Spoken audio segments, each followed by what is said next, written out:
जीत के खातिर जुनून चाहिए, जिसमें उबाल हो ऐसा खून चाहिए। ये आसमान भी आएगा ज़मीन पर, बस इरादे में जीत की गूंज चाहिए। नमस्कार, सत श्री अकाल, आदाब। पहले तो हम अपने युवराज सिंह वाले वीडियो को प्यार देने के लिए तमाम भाइयों का तहे दिल से धन्यवाद करता हूँ। 1000 से ज़्यादा प्लस व्यूज़ आया है उस वीडियो पर, शुक्रिया। दोस्तों, अगर भारतीय क्रिकेट टीम की बात करें तो बहुत सारे कप्तान आए और चले गए। कुछ कप्तान तो बहुत शांत थे, लेकिन कुछ कप्तान ने ये बताया कि भारतीय टीम किसी से कम नहीं है। दोस्तों, भारतीय टीम में ऐसे बहुत सारे कप्तान आए और चले गए, लेकिन कुछ ऐसे कप्तान भी थे जिन्होंने इतिहास को रच दिया। कप्तान वही होता है जिसके सर पे कभी जीत का सेहरा बनता है तो कभी हार की। कहते हैं जिस टीम का कप्तान बहुत समझदार और दृढ़ नज़र रखने वाला होता है तो उनके लिए बड़ी से बड़ी चुनौती भी आसान हो जाती है। तो आज हम ऐसे ही एक बेबाक और जुनून जैसे एटीट्यूड से भरे हुए ऐसे कप्तान के बारे में बात करेंगे जिनकी खूबसूरती उनका एक एटीट्यूड था और उनके अंदर क्रिकेट के प्रति एक जुनून था। इस कप्तान का नाम है सौरव गांगुली, जिन्हें हम दादा के नाम से भी जानते हैं। ये वही सौरव गांगुली है जिन्होंने विदेशी धरती पर भारत को जीत का स्वाद चखाया था और इन्होंने विदेशियों के आंख में आंख डालकर उनका मुकाबला किया। वो सौरव गांगुली ही थे जिन्होंने भारतीय टीम की शांति को आक्रामक रूप दे दिया था। सौरव गांगुली ने भारतीय टीम की नींव आज से 20 साल पहले रख दी थी। सौरव गांगुली सभी के चहीते हैं और लोग उनके बारे में ज़्यादा से ज़्यादा खबर रखना जानते हैं। आइए जानते हैं उनके ज़िंदगी की सुनहरी पलों को, कैसे उन्होंने एक बल्लेबाज से एक महान कप्तान तक का सफ़र तय कर लिया। सौरव गांगुली का जन्म 8 जुलाई 1972 को कोलकाता के एक बंगाली परिवार में हुआ था। उनके पिता का नाम चंदीदास गांगुली था, जो शहर के मशहूर व्यापारी थे और क्रिकेट एसोसिएशन बंगाल के सदस्य भी थे। इन्हीं के वजह से सौरव गांगुली ने ग्राउंड पर जाना शुरू कर दिया, जहां उन्हें फुटबॉल खेलना ज़्यादा पसंद था। दादा ने 10वीं क्लास तक फुटबॉल ही खेला था। दादा के माता का नाम निरूपा राय था। दादा के माताजी अपने बेटे को पढ़ाई में टॉप पे देखना चाहती थी। सौरभ ने 10वीं की परीक्षा देने के बाद अपनी शैतानियों से घर में सबको परेशान करना शुरू कर दिया था। इसी वजह से दादा को क्रिकेट स्टेडियम भेज दिया गया था, जहां से उनकी ज़िंदगी में क्रिकेट की एंट्री हो गई थी। इस दौरान गांगुली नेट पर सिर्फ बॉलिंग और फील्डिंग किया करते थे।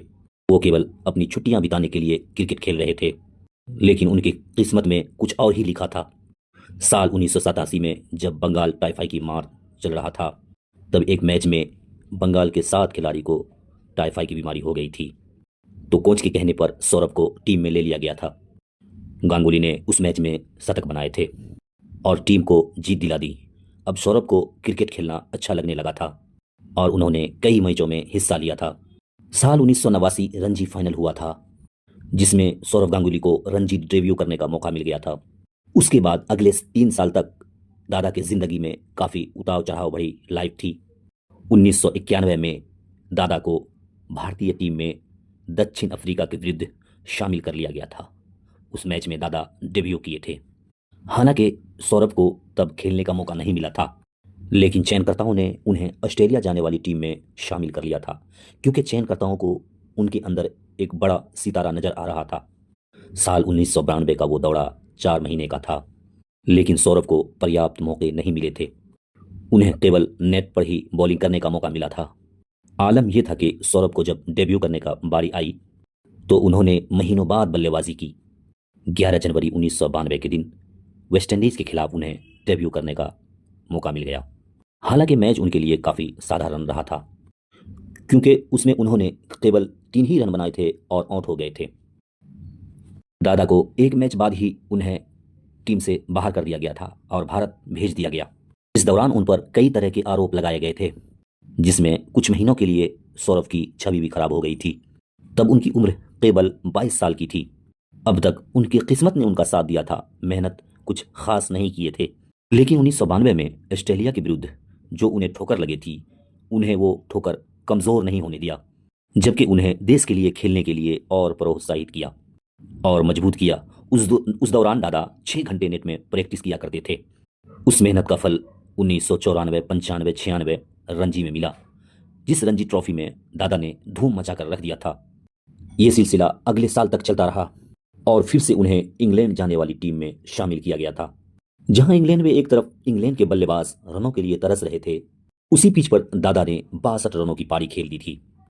क्योंकि वो पिच बल्लेबाज के लिए एक कब्रिस्तान जैसा था, लेकिन संखिला के पहले मैच में उनके बल्ले से भी रन नहीं आया था। तब ये लगा था कि 1992 वाला दौरा की तरह ये भी चला जाएगा, लेकिन दादा की किस्मत ने इंग्लैंड में उनके साथ रहा। उस दौरान नवजोत सिंह सिद्धू, मोहम्मद अजहरुद्दीन कप्तान से काफ़ी नाराज थे। पहले मैच के असफलता के बाद सिद्धू अपने आप को नहीं रोक पाए और वो भारत लौट आए थे और इसके लिए भारतीय टीम को बदनामी झेलनी पड़ी थी। लेकिन ये घटना सौरव गांगुली के लिए एक अच्छा मौका लेके आई। उन्हें सीरीज के दूसरे ही मैच में सिद्धू की जगह शामिल कर लिया गया था। इस तरह से सौरव का टेस्ट इतिहास में डेब्यू हो गया था। जब सौरभ अपने कैरियर की पहली पारी खेलने उतरे थे, तब भारतीय टीम काफ़ी दबाव में थी। उस वक्त कई तरह के दबाव भारतीय टीम पर थे। उस दबाव में कोई भी खिलाड़ी बिखर सकता है, लेकिन सौरभ ने अपना धैर्य बनाते हुए उस मैच को खेला और वहीं से सौरभ से महान सौरव गांगुली बनने का सफ़र शुरू हो गया था और उन्होंने अपने डेब्यू इनिंग में ही 131 रन बनाए थे और विश्व क्रिकेट में अपने आने का ऐलान कर दिया था। गांगुली की शानदार बल्लेबाजी के चलते भारत दोनों टेस्ट जीतने में कामयाब रहा और उन्हें man of the series award मिल गया। उसके बाद सौरव गांगुली को बंगाल वापस आने के बाद सौरव गांगुली का भव्य स्वागत हुआ, जहां बंगाल के मुख्यमंत्री पासु से लेकर के मिथुन दा तक उनका स्वागत किए थे। उसके बाद वो सभी के चहीते बन गए थे और किंग्स ऑफ कोलकाता का खिताब उनको मिल गया। उसके बाद उन्होंने हर मौके पर अच्छा प्रदर्शन किया था और अगले 5 साल तक उनकी खेल का ग्राफ ऊपर की ओर बढ़ता चला गया। लेकिन भारतीय टीम के अंदरूनी कलह के कारण भारतीय फैंस के अंदर एक निराशा आई। 2022 के एक खुलासे ने भारतीय टीम को हिलाकर रख दिया था। उस खुलासे में देखा गया है कि उस टाइम पे सचिन तेंदुलकर ने भारतीय कप्तान बनने से इनकार कर दिया था। उसके बाद सौरव गांगुली आगे आकर के कप्तानी की जिम्मेदारी को सौंप लिए। हालांकि दोस्तों, हम इस वीडियो में आपको बहुत सारी बात नहीं बता पाए दादा के बारे में। वो तो आपको बताई नहीं जो कि लॉर्ड्स के ऊपर दादा टी-शर्ट किस तरीके से लड़ाए थे। देखते हैं हम आगे के वीडियो में आपको और भी दादा के बारे में बताएंगे। दादा के बारे में बताने के लिए बहुत सारी बात हमारे पास है। अपने दोस्त को दीजिए इजाज़त। जय हिंद, जय भारत।